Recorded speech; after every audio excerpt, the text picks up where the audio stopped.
আমরা এখন আছি ডাঙ্গা পলাশ নরসিংদী গ্রামের আঁকাবাঁকা রাস্তা দিয়ে আমরা ঘুরতেছি।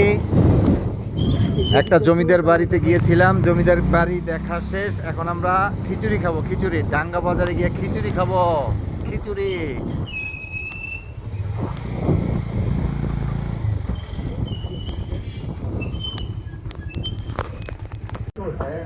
মধু মধু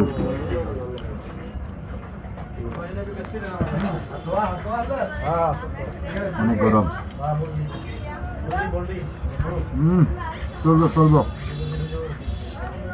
খাবেন মালাই চা, নরসিংদীর ডাঙ্গার মালাই চা, মালাই।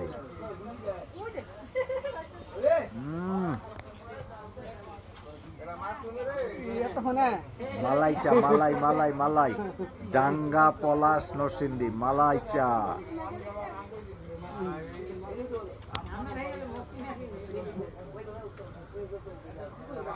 অন্যরকম স্বাদ বাজারের মালাই চা।